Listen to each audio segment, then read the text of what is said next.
তোমার দ্বারা এমন বড় বড় পাপ হবে তুমি নিজেও জানতে পারবা না তুমি যেন এত বড় পাপী। এ বান্দা, তুমি যত পাপ করো তোমার সব পাপের খবর পাড়া মহল্লার মানুষেরা জানবে না। তুমি সন্ত্রাস, তুমি জিনাকার, তুমি খুনি, তুমি ডাকাত, তুমি লুটতরাজ, তুমি চোর,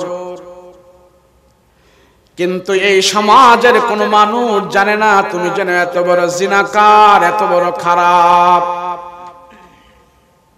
কিন্তু আমি আল্লাহ জানি বান্দা তুমি কত বড় নাফরমান। এত জানার পরেও আমি আল্লাহ তোমার প্রতি দয়া দিয়ে রাখছি।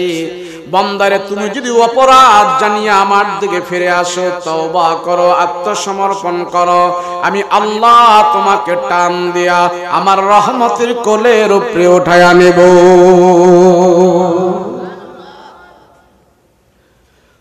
মুসলমান ভাইরা রে আমার, রব্বুল আলামিন দেখে বলে, বান্দা আমি আল্লাহ তোমারে সবচেয়ে বেশি ভালোবাসি। আমি আল্লাহ তোর দুনিয়াতে সবচেয়ে বেশি মহব্বত করি, সবচেয়ে বেশি পছন্দ করি। বান্দা তুমি ভয় পাও না, আমার উপর ভরসা রাখো, তুমি আমাকে চেনো আমি কে।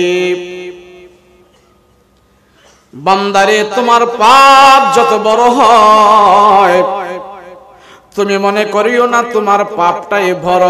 না না বান্দা, তোমার পাপের চাইতে আমার আল্লাহর ক্ষমা এবং দয়া তোমার জন্য আরো বেশি বড় হয়ে যায়।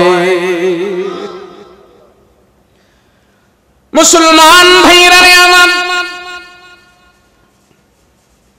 আমার পাপ বড় না, আমি পাপী বড় না। আল্লাহর দয়া মায়া আমার আপনার জন্য বড়। আল্লাহ ডাক দিয়ে বলে, ও বান্দা তুমি আমার বড়ত্বের খবর জানো না, আমার আল্লাহর দয়ার খবর তুমি জানো না, আমার আল্লাহর মায়ার খবর তুমি জানো না। বান্দা তুমি জেনে রাখো, তোমার পাপ যত বড় হয় না কেন আমার আল্লাহর ক্ষমা তার চেয়ে বড়। বান্দারে, তোমার পাপ যদি হয় টিউবওয়েলের পানির মতো, তুমি যদি টিউবওয়েলের পানির মতো পাপ নিয়ে আমার দরবারে আত্মসমর্পণ করো, তওবা করো, আমি আল্লাহ তোমাকে ক্ষমা দিব পুকুরের পানির মতো। তোমার পাপ যদি হয় পুকুরের পানির মতো, এই পাপ নিয়ে যদি তুমি আমার দরবারে তওবা করো, আত্মসমর্পণ করো, আমি আল্লাহ তোমারে ক্ষমা দিব নদীর পানির মতো। তোমার পাপ যদি হয় নদীর পানির মতো, আমি আল্লাহ তাআলা তোমাকে ক্ষমা দেব সাগরের পানির মতো। বান্দা, তোমার পাপ বড় না, তুমি পাপী বড় না, আমার ক্ষমা বড়। এর জন্য তুমি আমাকে চেনো, আমাকে চেনো, আমাকে চেনো, আমাকে চেনো, আমাকে চেনো। আমার রব আমার আল্লাহকে চিনো, চিনলে তোমার সব আশা বাসা সব পুরে যাবে। দুনিয়ার জন্য মানুষ যত মহব্বত করে, দুনিয়ার জন্য যত মানুষ কষ্ট করে, দুনিয়ার জন্য মানুষ যত অপমান সহ্য করে, আল্লাহর জন্য যদি মানুষের এতটুকু পরিমাণ কষ্ট এবং সহ্য করত, আল্লাহ বলে, বান্দা তোমাকে আমি দুনিয়ার ভিতরে জান্নাতের গ্রান স্বাদ আমি পাওয়াই দিতাম। আর দুনিয়ার জন্য যত মহব্বত, হযরত ওমর ফারুক রাদিয়াল্লাহু আনহু বলেন, আল্লাহ যে কত বড় দয়াবান, আল্লাহ যে কত বড় মায়াবান, আল্লাহ তার বান্দারে যে কত বেশি ভালোবাসে, কত বেশি মহব্বত করে, আমি ওমর দেখেছি। হযরত ওমর বলে, মদিনার মধ্যে একটা যুবক, সবচেয়ে বড় পাপী যুবক, আমি ওমর জানি না সে যুবকের বাড়ি কোথায়, সে যুবককে কে করেছে আমি জানি না। হযরত ওমর বলে, আমি একদিন রাস্তা দিয়ে হাঁটতেছি, হাঁটতে হাঁটতে আমি অনেক দূর পর্যন্ত গেলাম। অনেক দিন পর্যন্ত যাবার পর আমি রাস্তার মাঝে তাকায়া দেখলাম একটা লোক সেখানে কান্নাকাটি করতেছে। যুবক বয়সের একজন যুবক রাস্তায় পড়ে পড়ে কান্না করতেছে, হাউমাউ করে যুবক কান্না করে মাথার চুলগুলো ছিঁড়ে ফেলে বুকে হাত মারতেছে, শুধু কান্না করে শুধু কান্না করে। হযরত ওমর বলে, যুবকের কান্না দেখে আমার অন্তরটা নরম হয়ে গেল, আমার কঠিন অন্তর যুবকের কান্না দেখে আমার অন্তরের ভিতরে তার জন্য মায়া হয়ে গেল। হযরত ওমর বলে, যুবক আমার থেকে অনেক দূরে কিন্তু কান্না করতেছে, কান্না করতে করতে তার বুকটা সে ভাসায় ফেলল। হযরত ওমর তার চোখের পানি মোছার জন্য এক পা দু পা করে আগায় আগায় হযরত ওমর রাদিয়াল্লাহু আনহু যুবকের কাছে গেলেন। যুবকের কাছে যায় জিজ্ঞেস করে, মা যুবকে সাব, যুবকরা তুমি কেন কান্না করো, কারণটা কি, তোমার কি হয়েছে আমার কাছে বলো। এই মদিনাতে তোমার মতো এত কান্নাকাটি করতে আমি কোন যুবককে কোনোদিন দেখি নাই, বলো কেন কান্না করো। হযরত ওমর রাদিয়াল্লাহু আনহু বলে, যুবক কেন তুমি কান্না করো, তোমার চোখের ভিতরে এত পানি, তোমার কান্নার পানি দিয়ে তোমার বুকটা ভাসায় ফেললা, যুবক তুমি কেন কান্না করো আমার কাছে বলো। ওই যুবক কোনো কথা কয় না, কথা কয় না, শুধু কান্না করে কান্না করে কান্না করে। ওমর গো, আমার কান্না করার কারণ আপনি জানি না, কোনো লাভ নাই। হযরত ওমর বলেন, যুবক আরে তুমি আমার চিনো না আমি কে? রাহমাতুল লিল আলামিনের প্রধান সাহাবীদের ভিতরে থেকে আমি একজন বড় সাহাবী, আমার নাম হলেন ওমর। তুমি আমার কাছে তোমার মনের ঘটনা খুলে বলো, তোমার মনের দুঃখ আমার কাছে খুলে বলো। তোমার যা প্রয়োজন আমি ওমর তোমাকে তা দেব, টাকার প্রয়োজন হলে টাকা দেব, খাদ্যের প্রয়োজন হলে আমি খাদ্যের ব্যবস্থা করে দেব। তারপরেও যুবক তুমি এত কান্নাকাটি করো না, তুমি আমার কাছে বলো কেন তোমার চোখে এত পানি, কি তোমার বুকে ব্যথা, কি তোমার আশা, আমার ওমরের কাছে বলো, আমার ওমরের কাছে বলো। এরপরও যুবক কান্না করতেছে, কান্না করে কান্না করে ওমরের কাছে তার কান্নার কথা বলে না। হযরত ওমর আবার তার একটু ধমক দিয়া বলে, যুবক তুমি আমার কাছে বলো কেন কান্না করতেছো। ওই যুবক তখন ডাক দেয়, ওমর গো, দুনিয়ার কোনো কিছুর জন্য আমি কান্না করি না, এই জমিনের ভিতরে আমি মস্ত বড় একটা ভুল করেছি।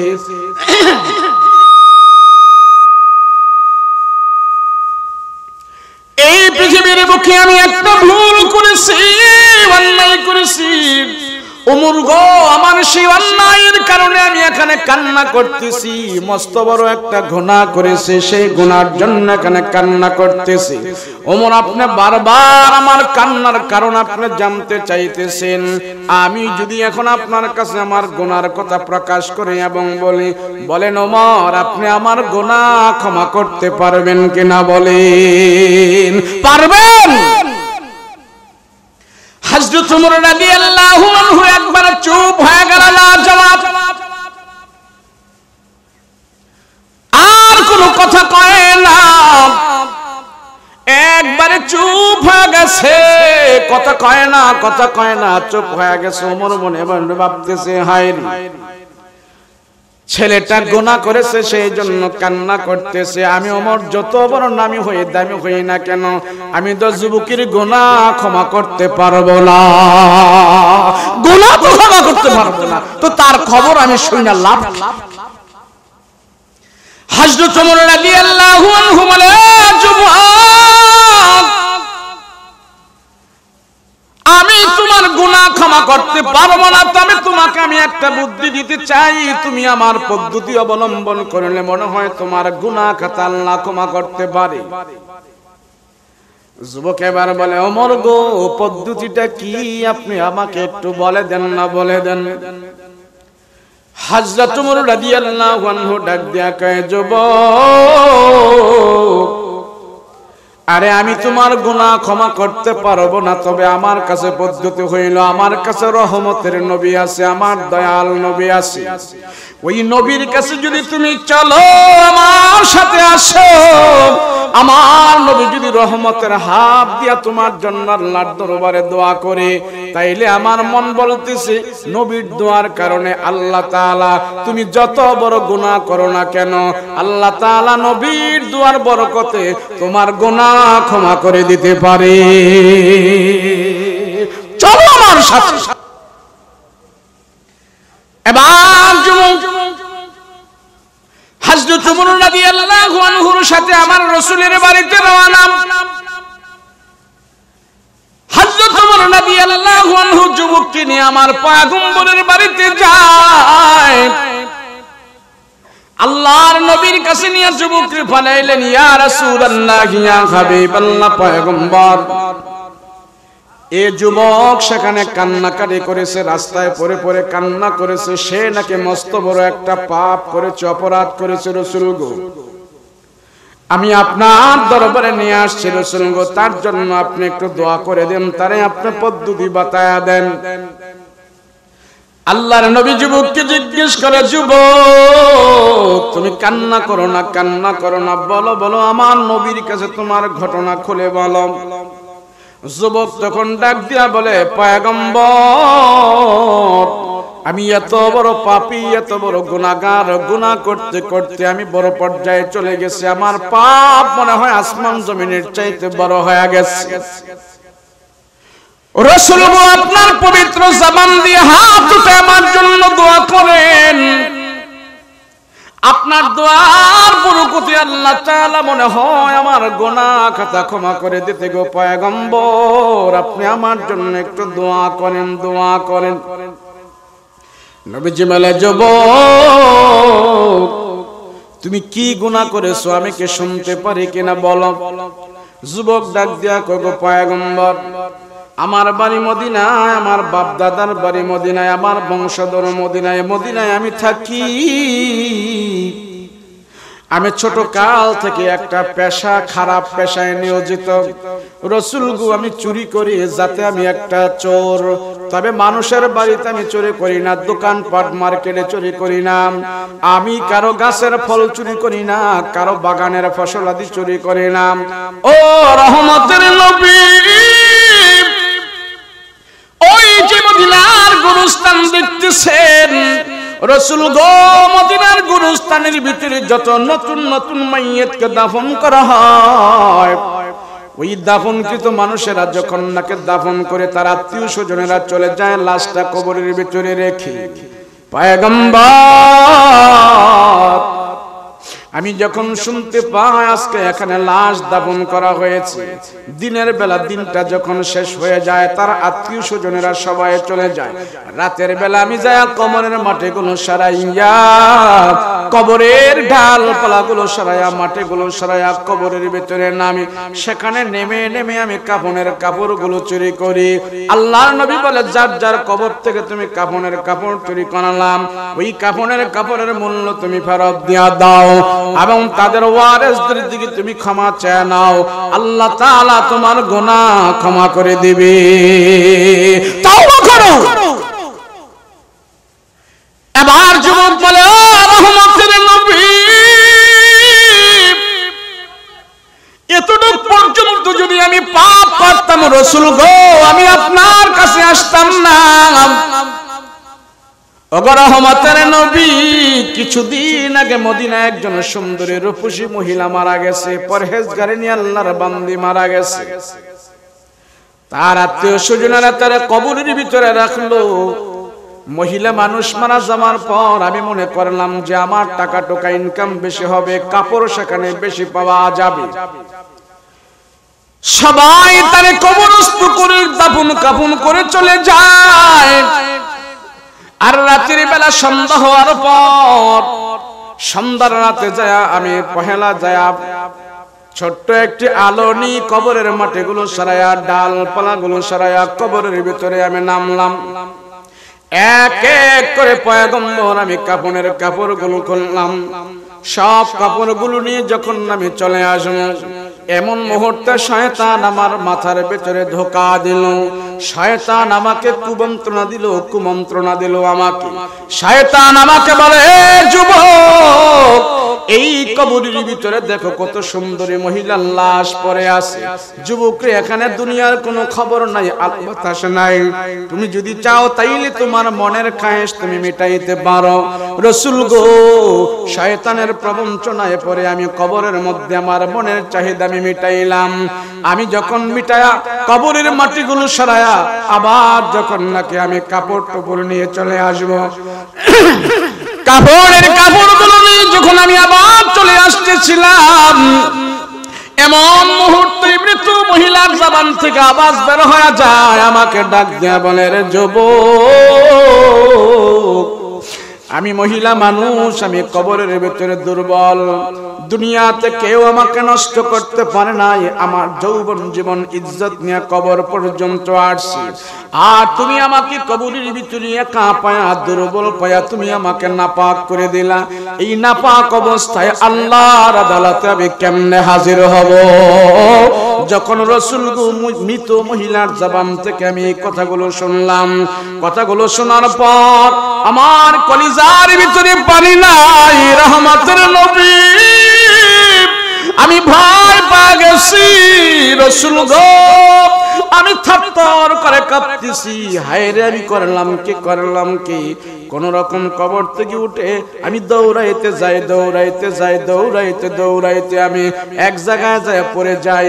সেখানে পড়ে কান্না করতেছে আর বলতেছে, মালিক,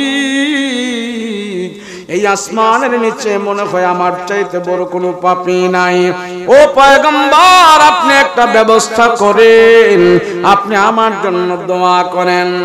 আল্লামা শায়েখ কারি আবুল্লাহ সামরকান্দি রাহমাতুল্লাহি আলাইহি তার কিতাবের ভিতরে লেখে, যুবক যখন আমার রাসূলের কাছে বর্ণনা দিল, এবার আমার নবীজি তার এই জিনার কথা শুনে না, নবীজি বসা ছিলেন, পয়গম্বর তার কথা শুনে নবীজি ভয়ে লাফ দিয়া দাঁড়ায়া গেছে। রাসূল পর্যন্ত ভয় পেয়ে গেছে তার পাপের কথা শুনে। আল্লাহর নবী রাহমাতুল্লিল আলামিন বলে, যুবক, এই মক্কা মদিনা আমি বহুত পাপী দেখেছি, অনেক নাফরমান দেখেছি, অনেক জুলুমবাজ দেখেছি, অনেক অত্যাচারী দেখেছি, কিন্তু তোর মতন পাপী আমি রাসূল কোনোদিন দেখি নাই।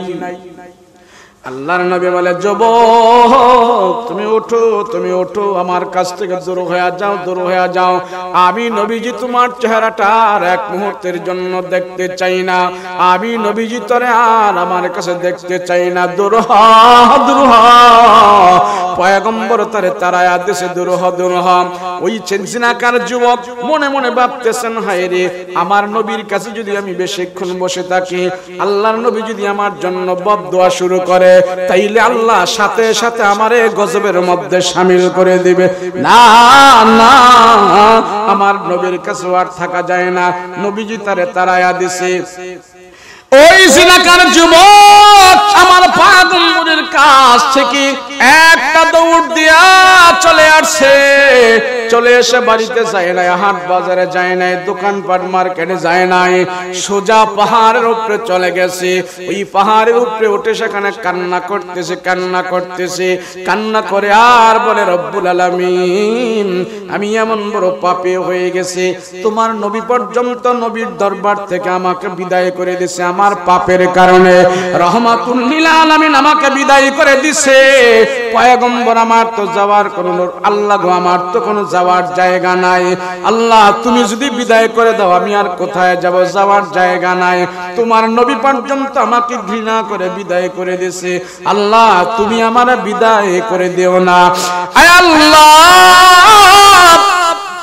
তুমি বড় দয়াবান, তুমি বড় মেহেরবান, তুমি বড় ক্ষমাবান। আল্লাহ, তুমি আমারে মাফ করে দাও। তোমার সাথে ওয়াদা দিলাম জীবনে আর আমার চরিত্র নষ্ট করব না। তোমার সাথে ওয়াদা দিলাম আমি আর পর নারীর সাথে জিনা করব না। তোমার সাথে ওয়াদা দিলাম বেগানা নারীর কাছে আমি আর যাব না। আল্লাহ, তুমি আমারে ক্ষমা করে দাও। এইভাবে যখন বিনাইয়া করে আল্লাহর দরবারে কান্না করে, চোখের পানি ফেলে ফেলে কান্না করতেছে। একদিন নয়, 2 দিন নয়, 40 দিন পর্যন্ত এইভাবে আল্লাহর দরবারে কান্না করেছে। একবারে খাওয়া দাওয়া নাই, ঘুম নাই, নিদ্রা নাই, আরাম নাই, আয়েশ নাই, শুধু কান্না করে আল্লাহর দরবারে কাঁদতে কাঁদতে কাঁদতে চোখের পানি শেষ হয়ে গেছে।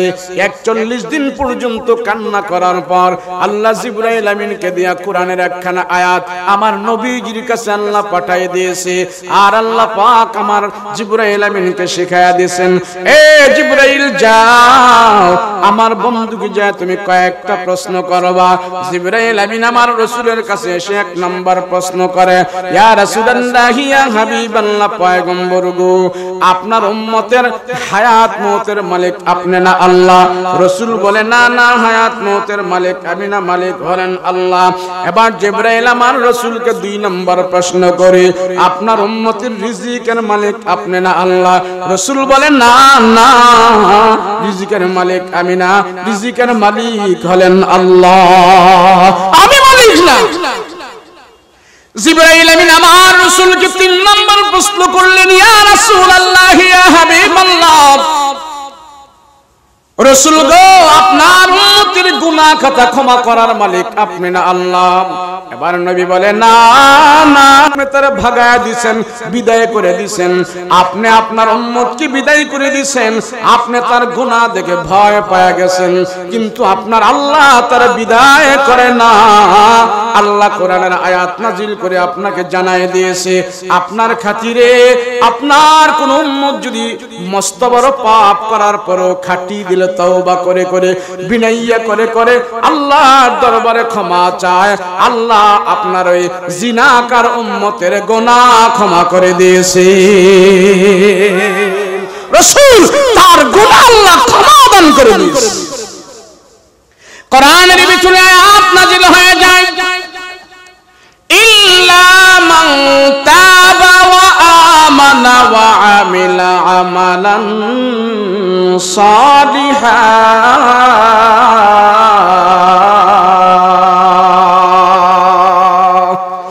ফাউলাইকা ইউবাদদিলুল্লাহু সাইয়্যাতিহিম হাসানাত ওয়া কানাল্লাহু গফুরুর রহিমা।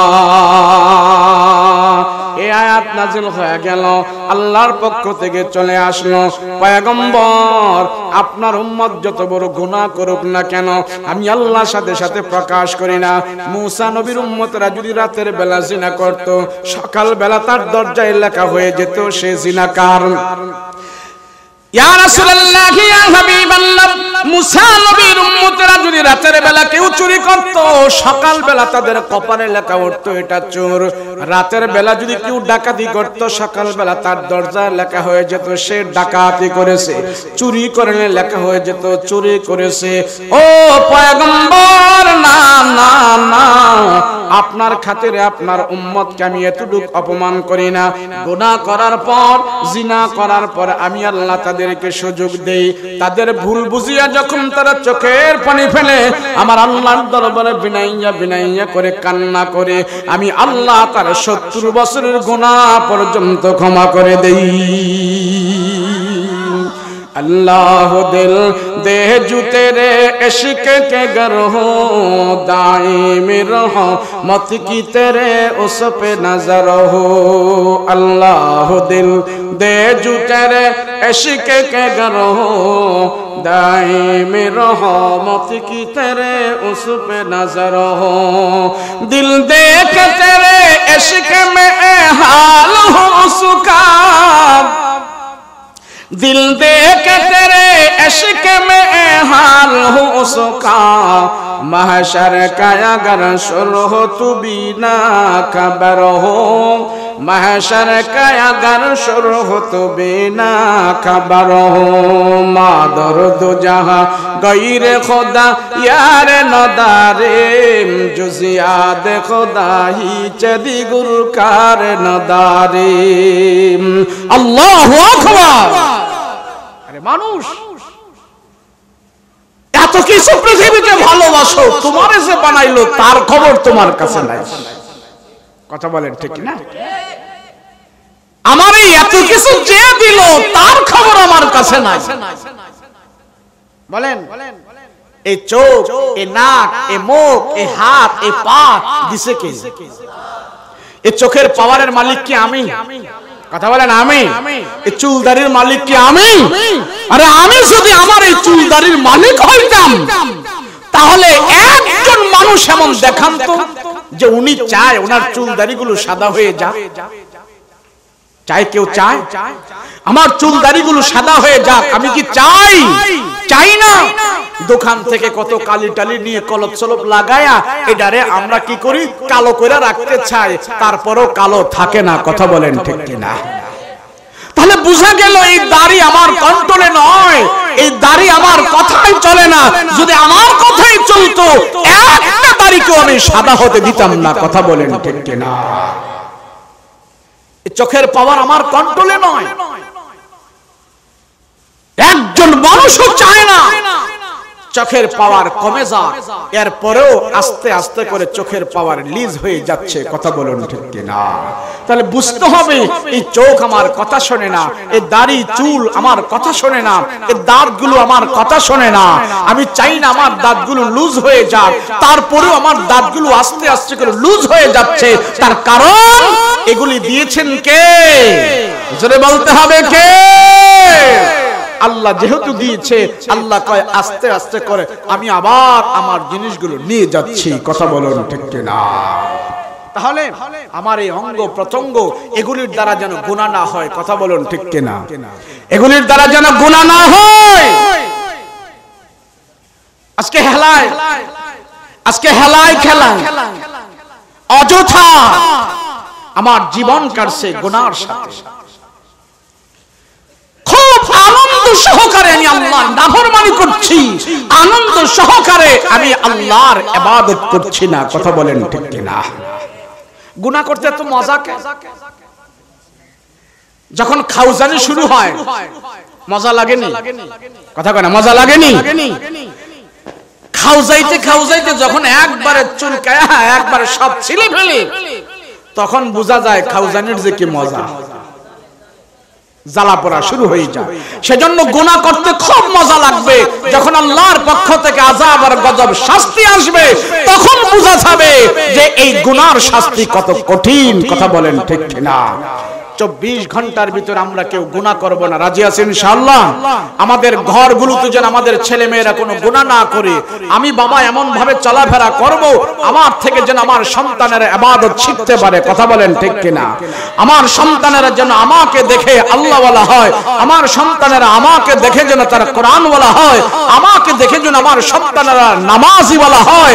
যেদিন আমি দুনিয়া থেকে বিদায় হয়ে যাব, কবরের জগতে চলে যাব, সেদিন আল্লাহ পাক ওই তার বান্দা তার সন্তানদেরকে দিয়ে আল্লাহ পাক সাক্ষী নেবে।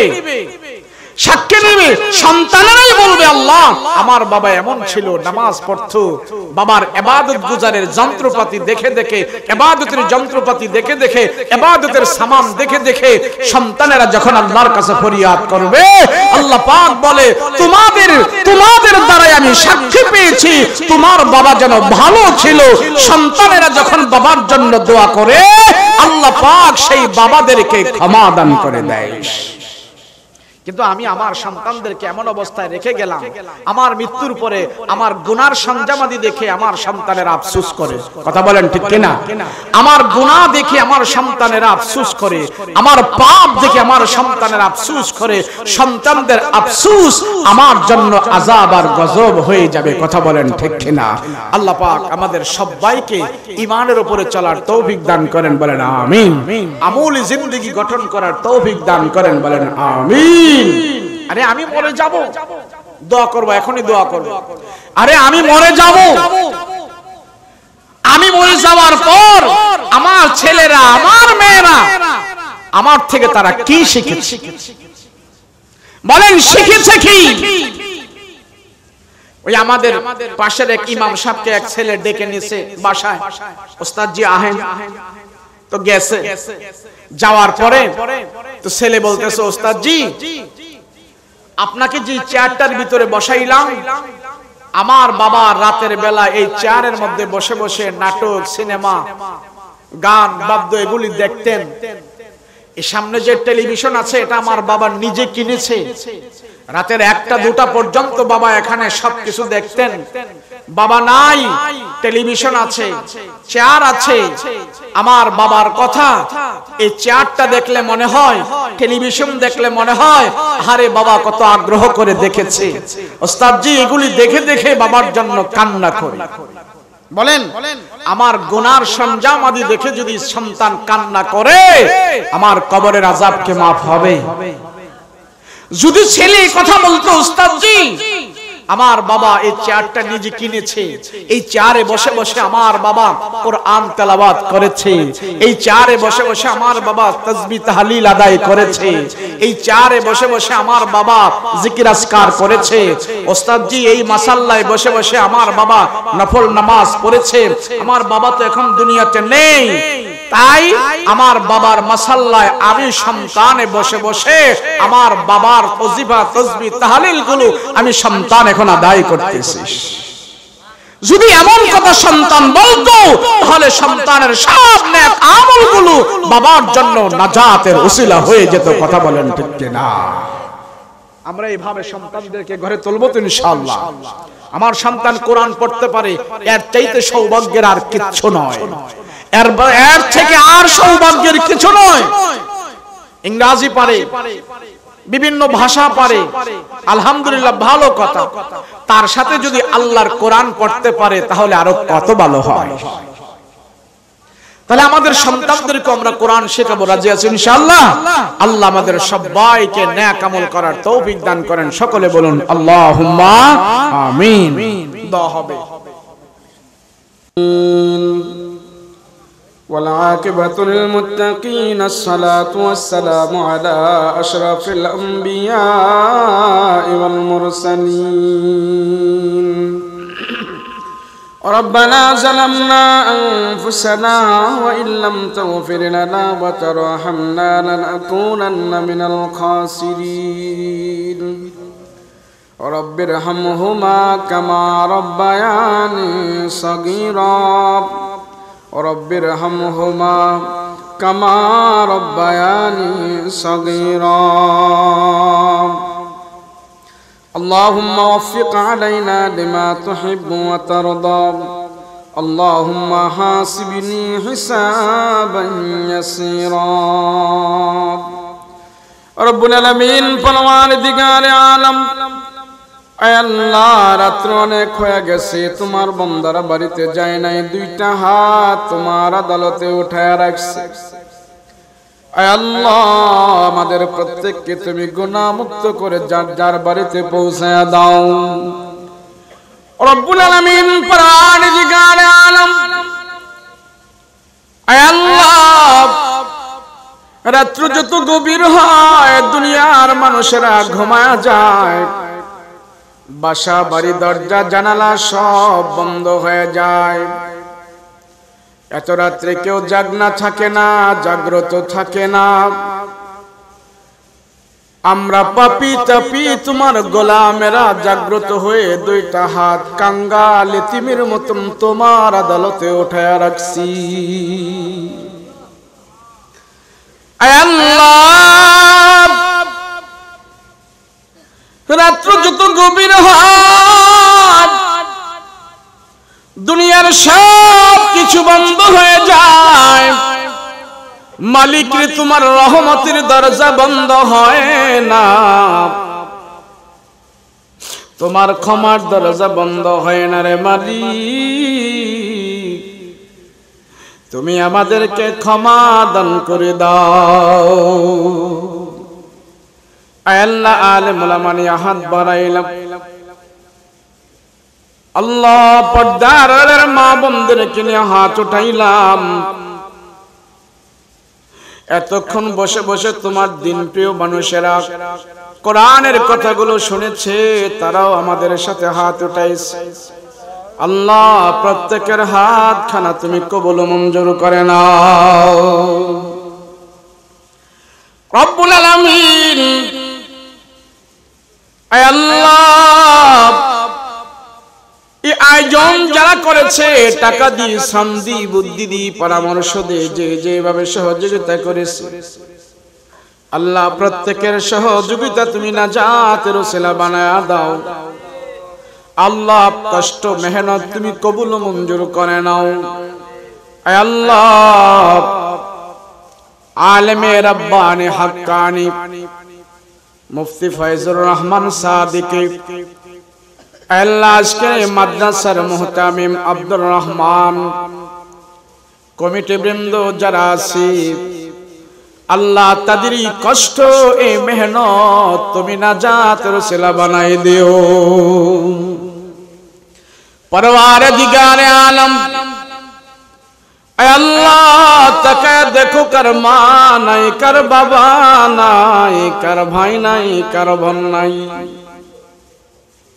আল্লাহ কবরের ভিতরে মা বাবা শুয়ে আছে, জানি না কোন অবস্থায় আছে।